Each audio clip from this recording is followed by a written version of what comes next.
Bismillahirrahmanirrahim. Sekarang kita akan membahas yaitu fardu-fardunya wudhu. Seperti disebutkan di dalam kitab Safinatun Najah, yaitu adalah furudul wudhu isittatun. Ya, fardu-fardunya wudhu itu ada 6. Ya, ada 6. Tapi sebagian ulama ada yang menyebutkan 7 dengan tambahan al-ma'u thahur, air yang suci mensucikan. Tapi ini pendapat yang lemah ya, karena berbagai alasan.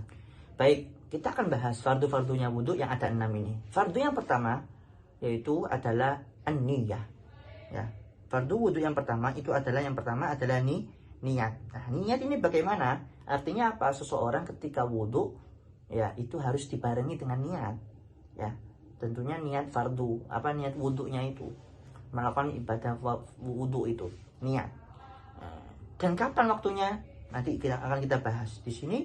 Dijelaskan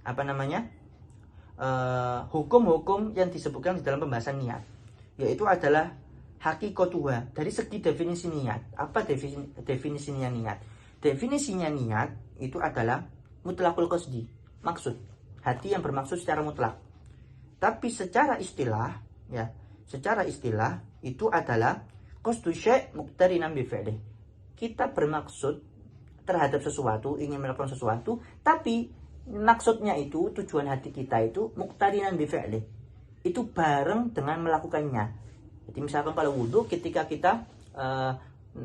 wudhu membasuh wajah, nawaitul wudhu'a, ketika air pertama kali menyentuh kepala, nah itu waktunya niat. Karena harus dibarengi, nggak boleh sebelumnya, nggak boleh nawaitul wudhu'a li raf'il hadatsil asghari lillahi ta'ala wudhu, nggak boleh, harus bareng dengan pertama kali basuhan di dalam wajah. Ya, baik.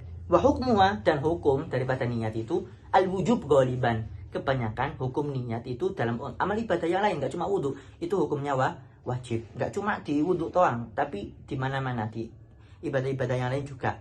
Ya, kenapa kok bilang ghaliban, sering? Ya, karena ada sebagian amal ibadah tapi nggak wajib niat. Seperti apa?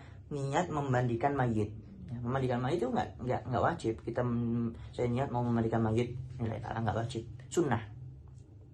Ya. Wa mahalluha, dan niatnya, tempat niat itu di mana? Apakah dengan lisan?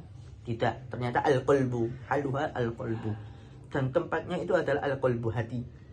Ya, hati. Jadi bukan diucapkan. Misalkan mau puasa besok, ya, seperti yang orang-orang Ramadan itu, nawaitul soma qudin an adai fardhi syahri ramadhana hadisanati fardlillahi ta'ala. Itu kalau niat itu saja, tanpa hatinya terbesit, tanpa hatinya nggak niat, maka nggak sah. Kalau cuma di lisan saja, maka harus pakai hati. Makanya kalau kita mau wudhu juga, pertama kali basuhan menyentuh atau air menyentuh wajah, itu hati kita niat. Ya, bukan sebelumnya atau setelahnya, enggak, tapi ketika. Ya. Wa zamanuha, dan waktunya itu awalul ibadat. Kebanyakan itu awal-awal ibadah, ketika pertama kali melakukan ibadah. Sholat ketika takbiratul ihram, wudhu ketika membasuh wajah, kecuali puasa. Kecuali puasa nggak harus dibarengi ketika ketika azan, enggak, azan subuh enggak, sebelumnya. Baik. Nah, kemudian setelah kita mengetahui syarat-syarat itu, hukum-hukum niat yang barusan, dan melafadzkannya juga, niat nawaitu shoma qadin anada ifadhu syahr ramadan hadisanati, atau nawaitu wudhu al rafi'at, itu melafadzkannya itu sunnah. Ya, enggak wajib, sunnah. Jadi yang penting di hatinya itu yang wajib. Ya. Dan termasuk syarat sahnya di dalam niat itu harus orangnya muslim. Ya, mau niat tapi dia bukan muslim, ya nggak sah niatnya. Yang kedua tamyiz, ya nggak harus balik, tamyiz, sudah tahu, sudah bisa makan sendiri, minum sendiri, cebok sendiri, itu termasuk batasan orang tamyiz, sudah tahu mana yang benar, yang salah. Ya, kemudian tahu al-ilmu bil manwi, mengetahui apa yang diniatkan, mau apa, mau sholat, dia tahu sholat. Ya, bukan dia syukur-syukur niat tapi nggak tahu mau melakukan ibadah, ini nggak sah. Kemudian ada ityan bima yunafiha, tidak melakukan sesuatu yang dapat menafikan ibadah tersebut. Ya. Seperti apa? Seperti misalkan dia sudah niat wudhu, tapi pas setelah wudhu pertengahan atau setelahnya dia murtad, naudzubillah min dzalik, maka ini sudah melakukan hal yang menafikan niat, karena kafir nggak bisa, nggak diterima niatnya. Kemudian adamu ta'liqi qad'iha bi syai'. Tidak boleh mengaitkan memutuskan niat dengan sesuatu. Ya, seperti apa? Seperti ka'annahu fi shalah. Ya, seperti dia niat di dalam sholat, annahu sayaqta'u. Ya, misalkan dia sholat, saya niat, ya, sholat. Dan apabila saudaraku datang, saya akan membatalkan sholat. Sejak dia meniatkan hal yang demikian, perkataan ini, maka sholatnya langsung batal. Ya, wis, sementing saya puasa dulu, ya pas, sementing saya ibadah sholat dulu. Nanti kalau orang tua saya datang, saya akan membatalkan sholat. Ketika itu juga batal, nggak boleh. Berarti harus nggak boleh dikait-kaitkan, ya, nggak boleh menggantung-gantungkan dengan amalan yang lain. Kemudian ada mutaraddud fi qat'iha, nggak boleh ragu ketika mau membatalkan niatnya tersebut. Misalkan dia sholat, waduh, aku niat apa guru ya? Waduh, atau bukan gitu, saya mau membatalkan niat atau enggak, mau membatalkan sholat apa enggak, saya mau membatalkan wudhu enggak. Nah, ini kalau sudah ada ragu-ragu seperti ini, batal langsung, wudhunya batal, enggak boleh, terus sholatnya juga batal.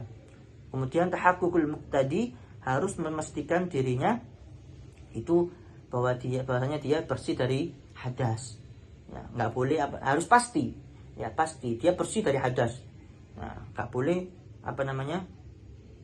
tahaqququl hadas min al-wudu fala tasihu ma'a taraddud kama idza arada an yatawadda syakkan fil hadas falamma tawadda bana lahu anna mudhi fala yasihu wudu'an. Nah, harus memastikan dia benar-benar nggak hadas apa enggak.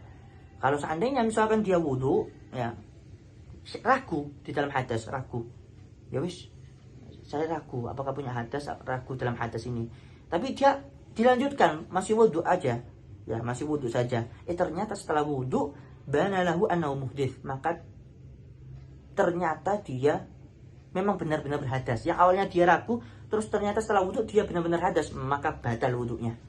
Ya langsung, karena dia nggak memastikan dirinya benar apa enggak. Nggak boleh ragu-ragu. Ketika ragu, maka nggak boleh dilanjutkan. Harus sekalian diyakini wis batal, terus dia wudu. Dan tujuan niat itu apa? Ya, tujuan niat itu adalah agar seseorang itu bisa membedakan al-ibadah wal adah. Tamyizul adah anil ibadah. Membedakan antara adat, kebiasaan dengan ibadah. Jadi orang tidur, kalau nggak niat ya wis gak dapat pahala tidur. Tapi kalau dia tidur niat, saya niat tidur biar bisa tahajud, biar bisa sholat malam, maka dia dapat pahala tidurnya. Kenapa? Karena dia sudah mengawalinya dengan niat. Dan juga agar bisa membedakan marotibul ibadah, membedakan martabat tingkatan-tingkatan ibadah. Misalkan dia mandi ya, ketika hari Jumat, dia nggak junub, maka dia niat mandi sunnah Jumat, kalau dia dapat pahala sunnah. Tapi kalau dia niat mandi besar, maka dia dapat pahala mandi besar atau mandi fardu wajib. Nah, kalau ingin mendapatkan dua-duanya, maka diniatkan dua-duanya. Saya niat mandi besar dan niat mandi sunnah Jumat, biar dapat dua-duanya. Ini agar kita bisa membedakan tingkatan-tingkatan ibadah. Wallahu a'lam bishawab.